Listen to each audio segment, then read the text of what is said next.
এই ঘটনাটি সেই সময়ের যখন মক্কার প্রভাবশালী সর্দাররা নিজেদের সম্পদ আর ক্ষমতার অহংকারে মত্ত ছিল। যখন আল্লাহর রাসূল তাদের কাছে এক আল্লাহর ইবাদত এবং পরকালের জীবনের কথা বলতেন, তখন তারা অট্টহাসিতে ফেটে পড়ত। ওহে কুরাইশের সর্দারেরা, শুনেছো মুহাম্মদের নতুন কথা? সে নাকি বলে আমাদের এই পচে গলে যাওয়া হাড়গুলো আবার জীবিত হবে। তাদের কাছে এই জীবনটাই ছিল সবকিছু, মৃত্যুতেই সব শেষ, এটাই ছিল তাদের বিশ্বাস। বিচার? কিসের বিচার? আমাদের দেবতা লাত, উজ্জা আর মানাত থাকতে আমাদের কিসের ভয়?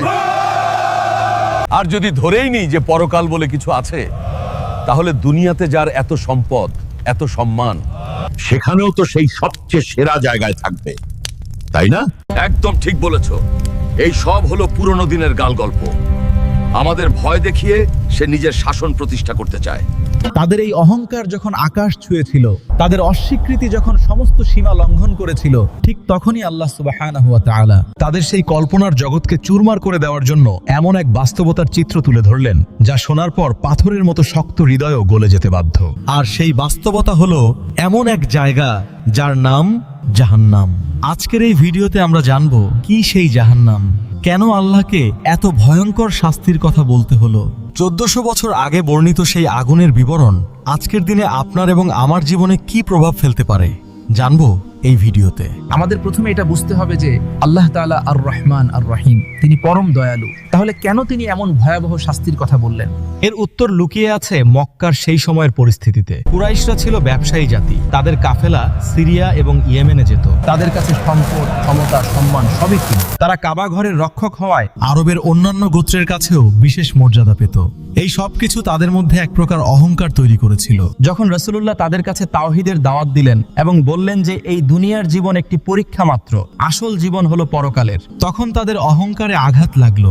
আরে দেখো, এই হাড়গুলো পচে গলে নষ্ট হয়ে গেছে, এগুলোকে আবার জীবিত করবে কিভাবে? আরে এগুলো সব মুহাম্মদের মনগড়া কথা। নষ্ট হয়ে যাওয়া হাড়গুলো কি কোনোদিনও জীবিত করা সম্ভব? তারা পরকালকে অস্বীকার করলো, শুধু মুখের কথা দিয়ে নয়, বরং যুক্তি দিয়েও। সহিহ বুখারীতে বর্ণিত আছে, উবাই ইবনে খালাফ একবার একটি পুরনো হাড় গুঁড়ো করে এনে রাসূলের দিকে ফু দিয়ে উড়িয়ে দিয়ে বলল, হে মুহাম্মদ, তুমি কি মনে করো আল্লাহ এই পচে যাওয়া হাড়কে আবার জীবন দিতে পারবেন? এই চরম অধ্যত্বের জবাবেই আল্লাহ তাআলা কোরআনের বিভিন্ন জায়গায় কিয়ামত, হাসর এবং বিখ্যাত মুফাসসির ইমাম ইবনে কাসির বলেন, কোরআনে জাহান্নামের বিস্তারিত বর্ণনা দেওয়ার একটি অন্যতম কারণ হলো মানুষকে তার শেষ পরিণতি সম্পর্কে সচেতন করা। কারণ মানুষ যখন ভুলে যায় যে তার কাজের জন্য তাকে জবাবদিহি করতে হবে, তখন সে পৃথিবীতে বিপর্যয় সৃষ্টি করে। রাসূলুল্লাহ বলেছেন, তোমাদের এই পৃথিবীর আগুন জাহান্নামের আগুনের 70 ভাগের 1 ভাগ মাত্র। হে আল্লাহর রাসূল, এই আগুনই তো যথেষ্ট ছিল।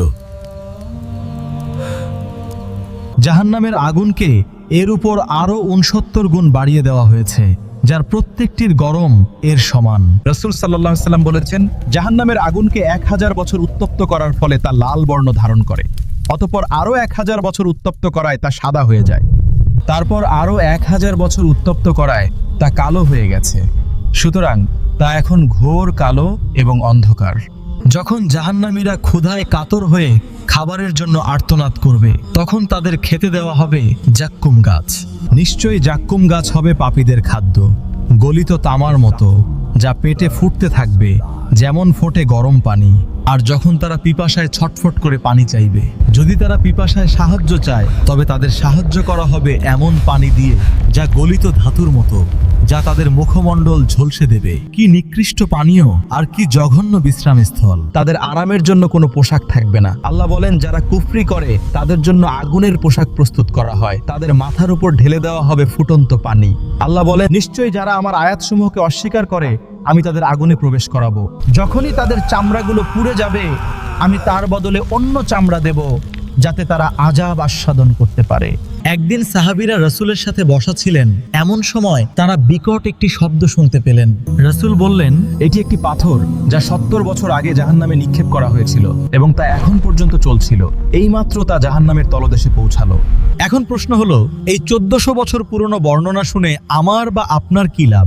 কুরাইশদের অহংকারের কারণ ছিল তাদের সম্পদ, ক্ষমতা আর বংশমর্যাদা। আজকের দিনে আমাদের অহংকারের কারণগুলো কি ভিন্ন?